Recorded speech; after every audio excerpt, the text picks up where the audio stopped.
క్రీస్తునందు ప్రియమైనటువంటి సంఘమా, దేవుని కృప వలన ఇంతవరకు ఆరాధనలో పాలు పంపులు పొందాం. అనగా పాటల్లో కానీ, విజ్ఞాపన ప్రార్థనలో కానీ, వాక్య పఠనము, ఉత్తర ప్రత్యుత్తరం, ఈ రీతిగా ఆరాధనలో అన్ని భాగముల్లో దేవుడు మనలను భాగస్థులుగా చేసి దేవుని మహిమపరిచే భాగ్యము మనకి ప్రసాదించిన ఈ సమయంలో మరి దేవుని వాక్యం మనం చదువుగా విన్నాం. ముందుగా ఆదికాండము 3వ అధ్యాయము మొదటి 7 వచనాలు మనం చదువుగా ఆలకించి ఉన్నాం. ఈ భాగాన్ని మనం ధ్యానం చేయడానికి గాను ప్రార్థనతో మన హృదయాలను సిద్ధం చేసుకుందాం. పరిశుద్ధుడగు తండ్రి, మమ్మల్ని మీరు ప్రేమించి మీ పాద సన్నిధి యొద్ద మమ్మల్ని సమకూర్చినందుకు వందనాములు. మమ్మల్ని కనికరించండి. మా మధ్య మీరు ఉండండి. పరిశుద్ధాత్మ దేవుని సంచరింపచేయండి. మా ప్రతి ఒక్కరి హృదయమును తట్టండి. మీ స్వరం వినిపింప చేయండి. శ్రేష్టమైన మీ తలంపులు మాకు అనుగ్రహించి ప్రభువా, మేము మనస్సును ఉంచగలిగిన వారమై ఆ మాటలు మేము మా హృదయంలోనికి తీసుకొని అవి మేలుకరముగా మా జీవితంలోకి అన్వయించుకొని భాగ్యము దయచేయమని మమ్మల్ని మేము మీ దయగలిగిన హస్తముల్లో సమర్పించుకుంటూ క్రీస్తు వారి శ్రేష్టమైన నామములో వేడుకొనుచున్నాము తండ్రి, ఆమేన్. ప్రియమైనటువంటి వారలారా, చదవబడినటువంటి వాక్యం ఆదికాండము 3వ అధ్యాయము మొదటి 7 వచనాలు మనం చదువుకున్నాం. ఈ వాక్య భాగము మనం చూసినట్లయితే శోధింపబడుటను గూర్చి మాత్రము వ్రాయబడినది. కావున ఈ వాక్య భాగంలో ఉన్నటువంటి ముఖ్య విషయాలు ఏమిటి అంటే, శోధకుడు ఎవరు, 2 శోధింపబడినది ఎవరు, 3 శోధింపబడిన విధానమేది, ద ప్రాసెస్ ఆఫ్ టెంప్టేషన్. అంత శోధన గురించి, శోధించినది ఎవరు, శోధింపబడినది ఎవరు, హూ ఈజ్ ద విక్టిమ్, దానితో పాటు శోధింపబడిన విధానం ఏది, ఇవన్నీ ఒక ఎత్తు అయితే, మరి మనము ఈ విషయాలు ధ్యానించి ఇలాంటి శోధనలో పడకుండా మనం ఏ రీతిగా how to protect our selves from temptation, ఒకవేళ శోధన ఎదురైనా దానిని ఏ రీతిగా overcome, how to overcome temptation, ముందుకు సాగడం ఎలాగో, ఈ విషయాలు క్లుప్తంగా ఈ వాక్య భాగములో నుండి మనం నేర్చుకుందాం. ఇక్కడ మనము చూసినట్లయితే ఈ భాగములోని విషయములను మనము వచనం వెంబడి వచనము మనము పరిశీలిస్తూ ఉన్నట్లయితే, లేక ధ్యానము చేస్తూ ఉన్నట్లయితే, మొదటి వచనము టెంప్టర్ ఎవరు శోధించారు అనేటువంటి విషయాలు కొన్ని మనకు తెలియజేయబడతాయి. Who is the tempter? మనము ఇక్కడ చూసినట్లయితే, దేవుడైన యెహోవా చేసిన సమస్త భూజంతువులలో సర్పము యుక్తి గలదై ఉండెను. అంటే సర్పాన్ని గురించి కూడా వ్రాస్తూ దేవుడు చేసిన సమస్త భూజంతువులలో అన్న, అంటే సర్పమును కూడా సృజించిన వాడు దేవుడే. మనకు ఇక్కడే వివిధ సందర్భాలలో మనకు కనపడుతూ ఉంటుంది. ప్రాకెడి జంతువులను ఆయన చేశాడు. ఆ భూమి మీద ప్రాకు సమస్త జీవులను, మొదటి అధ్యాయం 30వ వచనంలో ప్రాకు సమస్త జీవులకును సమస్త వీటిని ఆయన నిర్మించాడు.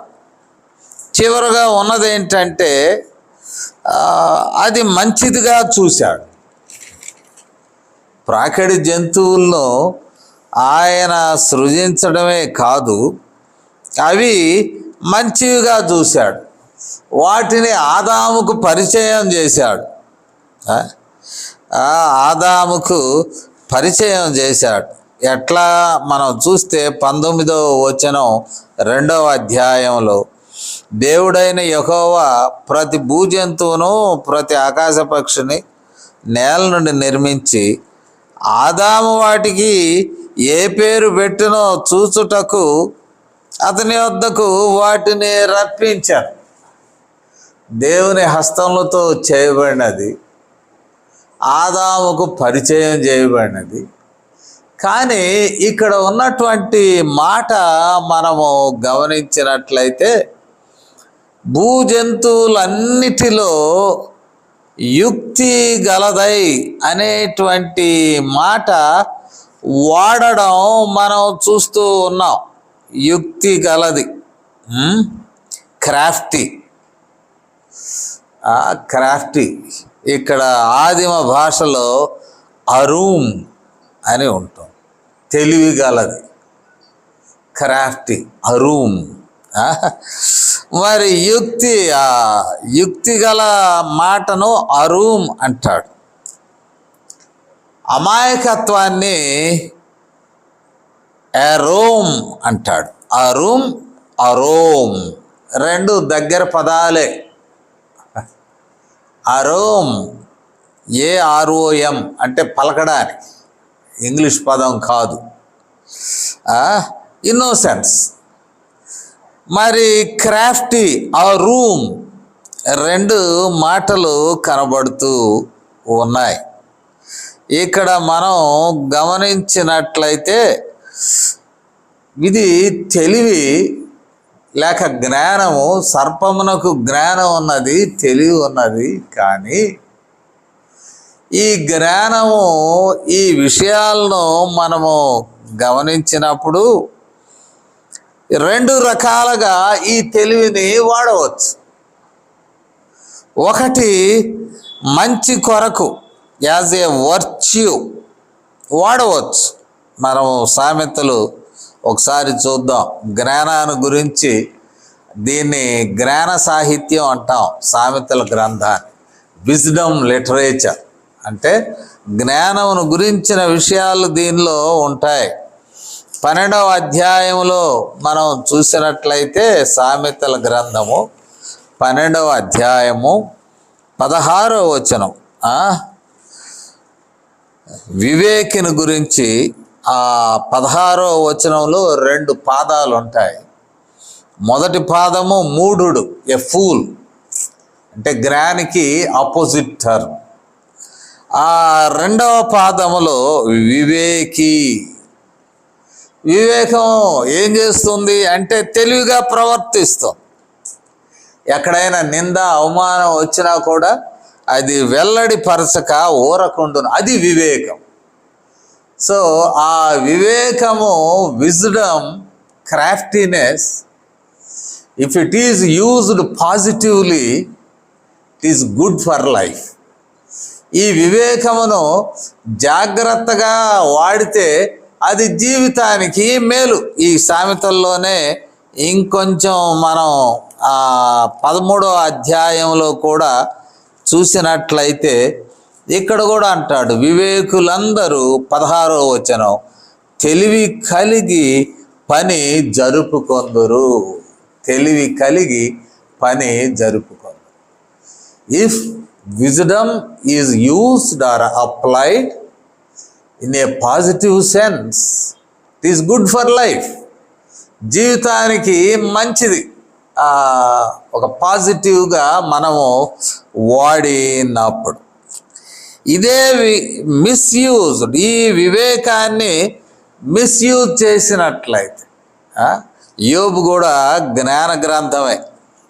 మీరు గుర్తుపెట్టుకోండి, యోబును కూడా జ్ఞాన గ్రంథం అంటాం. Wisdom literature. It's a poetical drama, masterpiece. దేనిలో? విజ్డమ్ లిటరేచర్లోనూ మరియు సాహిత్యంలోను. ఇన్ హీబ్రూ లిటరేచర్ యోబు గ్రంథం మంచిది. దానిలో జ్ఞానం ఉన్నది. సాహిత్యం, హీబ్రూ లిటరేచర్, హెబ్రీ సాహిత్యంలో చాలా బాగుంటుంది. దీన్ని కూడా మనం చూసినట్లయితే, మనము గమనించినప్పుడు 5వ అధ్యాయం యోబు గ్రంథము 12వ వచనాన్ని మనం చూద్దాం.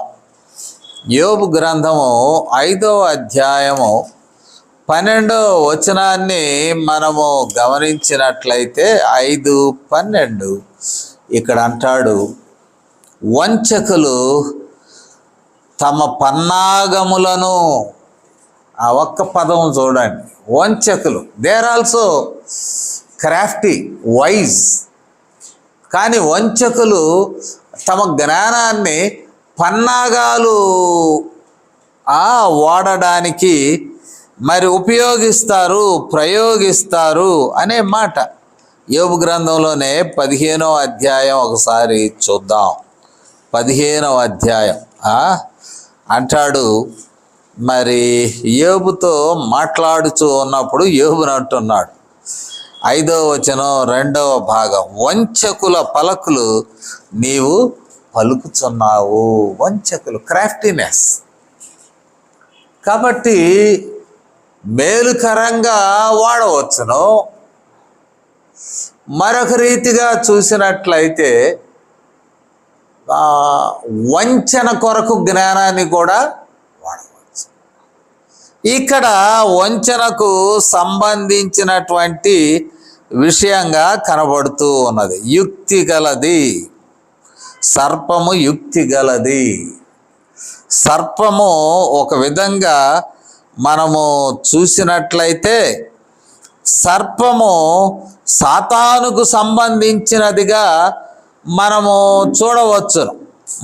సర్పము సాతాను, ఒక విధంగా సాతాను సర్పములో ప్రవేశించినది, సాతానును ఆవహించినది. ప్రకటన 12:9 ఒకసారి మనం చూద్దాం. ప్రకటన గ్రంథము 12వ అధ్యాయము 9వ వచనం. కాగా సర్వలోకమును మోసపుచ్చుచు అపవాది అనియు సాతాను అనియు పేరు గల ఆది సర్పమైన మహాఘట సర్పము పడద్రోయబడెను అంటాడు. ఆది సర్పం ఎక్కడ? హవ్వ దగ్గర కనపడినటువంటి ఆది సర్పం. దానికి మారు పేర్లు చెప్తున్నాడు. అపవాది అనియు సాతాను అనియు మారు పేర్లు కలిగినటువంటిది.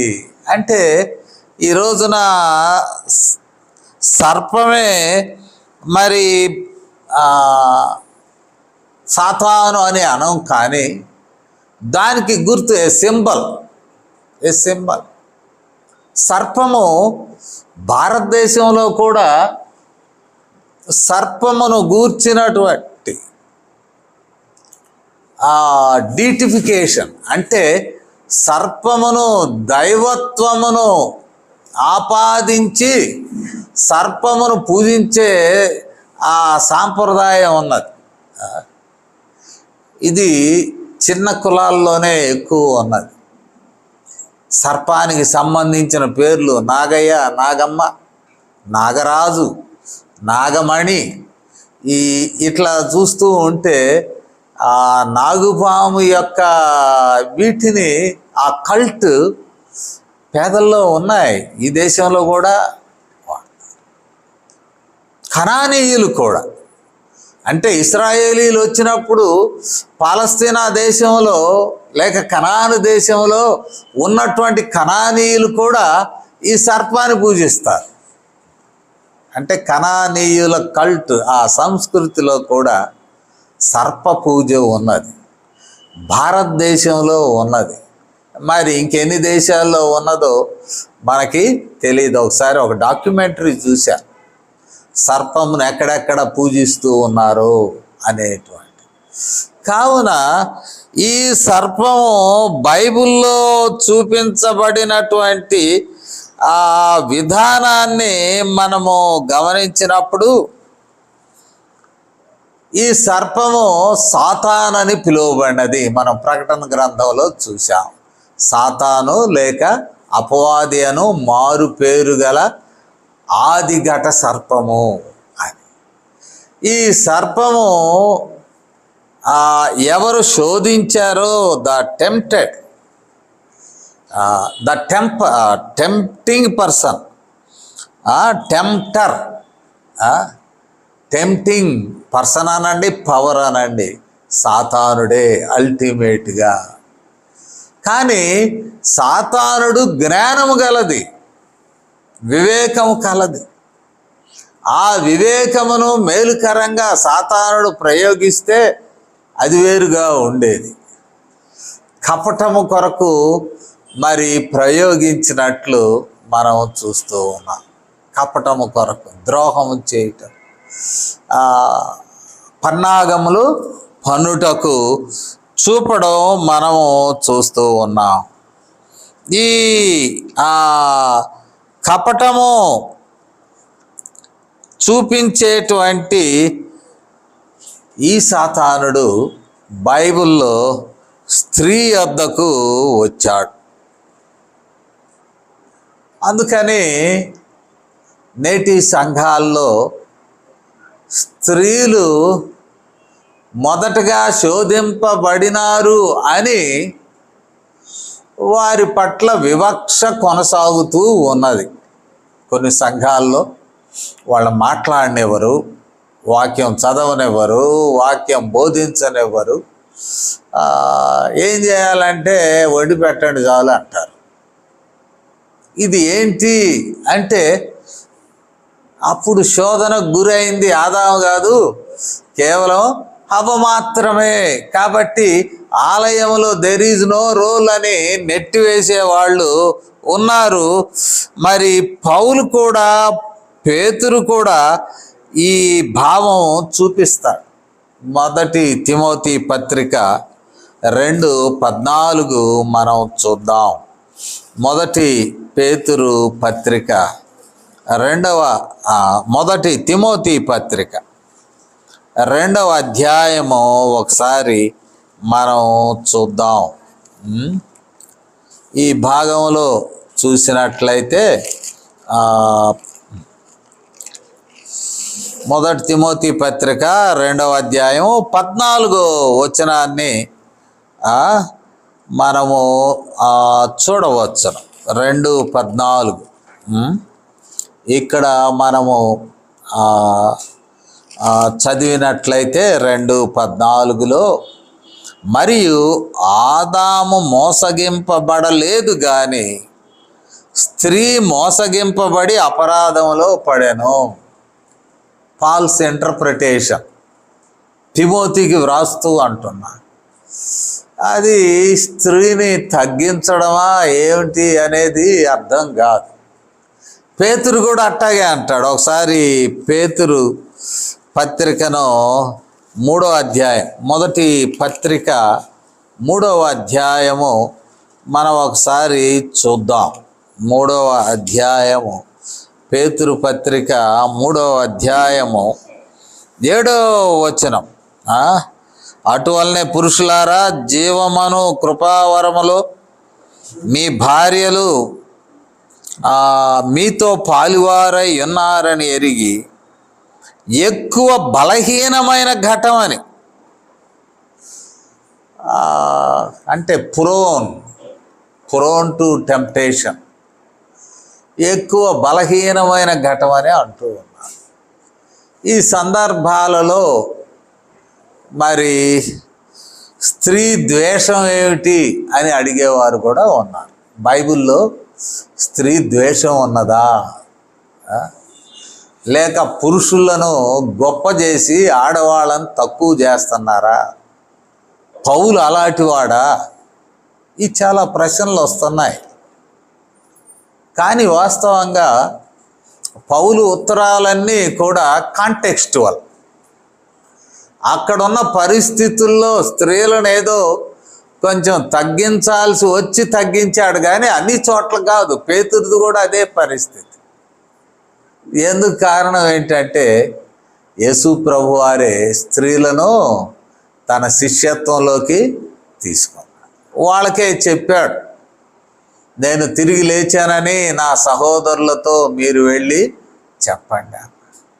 వారిని విశ్వాసులుగాను శిష్యులుగాను వారిని ఆహ్వానించారు. వారు యేసు ప్రభువుతో ఉన్నారు, ఆది సంఘంలో ఉన్నారు. స్త్రీలు ప్రవచించారు. స్త్రీల మీద కూడా పరిశుద్ధాత్ముడు అనుగ్రహింపబడ్డాడు. అపోస్తుల కార్యాలు చూద్దాం ఒకసారి. మనము గమనించినట్లయితే రెండు వైపులో ఉన్నదేంటి అని అనుకోవద్దు, కానీ మనము కొన్ని విషయాలు చూడాలి. అపోస్తుల కార్యముల గ్రంథంలో మనము ఈయన అంటే పేతురు యొక్క ప్రసంగాలు చూసినప్పుడు 17వ వచనం యోవేలు గ్రంథాన్ని కోట్ చేస్తాడు. 17వ వచనం, అంత్యదినమందు నేను మనుషులందరి మీద నా ఆత్మ కుమ్మరించెదను, మీ కుమారులను మీ కుమార్తెలను ప్రవచించెదరు. అంటే పరిశుద్ధాత్మ దేవుని దృష్టిలో, యేసు ప్రభువారి దృష్టిలో ఈ డిస్క్రిమినేషన్ అంటే విచక్షణ అనేది లేదు.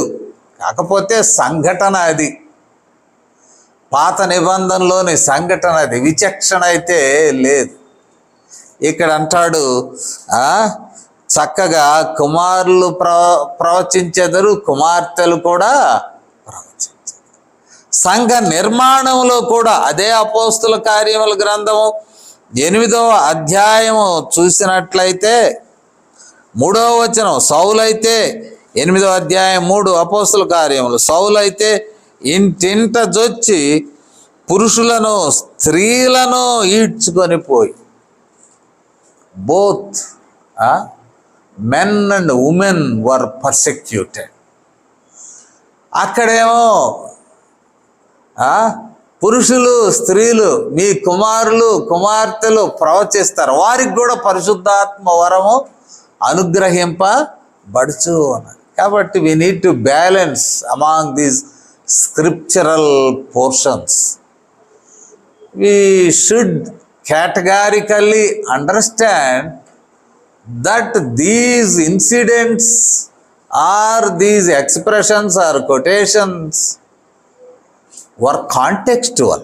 ఆ సందర్భానికి ఆ సంఘానికి సంబంధించింది, కానీ విశ్వమంతటికి కాదు. ఈ దినంలో చూస్తే శోధకుడు పురుషుల్ని శోధిస్తున్నాడు, స్త్రీలను కూడా శోధిస్తాడు. ఇంకా ఎక్కువ పురుషుల్నే శోధిస్తున్నట్లు మనకు తెలియజేయబడుచూ ఉన్నది. పురుషులే శోధనకు గురయ్యారు అని. సరే, ఈ విషయంలో ద ప్రాసెస్ ఆఫ్ టెంప్టేషన్ ఎట్లా జరిగింది, ఈ టెంప్టేషను అనేటువంటిది మనము ఒకసారి మనము చూసినట్లయితే ఎట్లా జరిగినది, ఈ శోధన ఎలా జరిగినది. ఇక్కడ హవ్వకు స్త్రీకి సాతానుని ఎదిరించగలిగే ఆప్షన్స్ ఉన్నాయి. సాతానుడు ఒక మాట మాట్లాడుచున్నప్పుడు ఈమెకు she have some more options. సాతానుడు ఏం మాట్లాడుతున్నాడో మనము గమనించినప్పుడు 2వ వచనము దగ్గర నుండి చూసినప్పుడు 1వ వచనంలో ఈ తోట చెట్లలో దేని ఫలములనైనను మీరు తినకూడదని దేవుడు చెప్పానా అన్నప్పుడు ఈ స్త్రీకున్న ఆప్షన్స్ ఏంటి? ఆదాముతో మాట్లాడాడు 16వ వచనం 2:16లో 2వ అధ్యాయం 16వ, మరియు దేవుడైన యెహోవా ఈ తోటలోనున్న ప్రతి వృక్ష ఫలములను నీవు నిరభ్యంతరముగా తినవచ్చు అని తినమన్నాడు. ఎన్నో తినమన్నాడు. తినకూడదని ఒకటి చెప్పాడు. సాతానుడు దాని గురించి అడిగినప్పుడు పాజిటివ్ రెస్పాన్స్ ఏందయ్యా, ఏంది సర్పమా, సాతానుడా, ఏమిటి? దేవుడు ఇంత తోటలో వీటన్నిటినీ నిరభ్యంతరంగా తినమన్నాడు కదా. God has given Liberty in many things. స్వేచ్ఛ, అనేక విషయాల్లో స్వేచ్ఛ ఇచ్చాడు. వీటినన్నిటినీ నిరభ్యంతరముగా తీసుకోవాలి. ఒకటి దాని విషయంలో ఏంటి? మరొక విషయం కూడా మనం తెలుసుకోవాలి. They were under probation. ఒక విధంగా చెప్పాలంటే ఎంతకాలం ఉన్నారు ఏదైనా తోటలో? ఎక్కువ కాలం లేరు. మనకు తెలిసిన వృత్తాంతాల ప్రకారం లాంగ్ స్టాండింగ్ అంటే అప్పుడు మరి ఆలోచించవచ్చు. Short time, very short time, they were sent away within the time. కానీ ఒక probation, there is liberty, at the same time కొంచెం నేర్చుకోవాలి.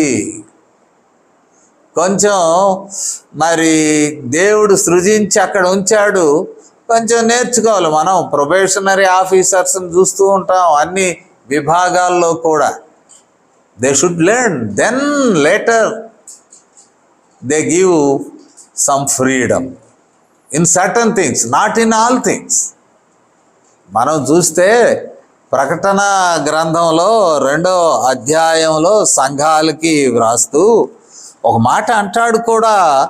ప్రకటన గ్రంథంలో యోహానుకు మరి ప్రత్యక్షపరచబడినటువంటి విషయాలలో, పట్మాసు ద్వీపములో ప్రత్యక్షపరచబడిన విషయాలలో 7వ వచనం, చెవి గలవాడు ఆత్మ సంఘములతో చెప్పున మాట వినుగాక, జయించు వానికి దేవుని పరదైసులో ఉన్న జీవవృక్ష ఫలములు భుజం పనిత్తను.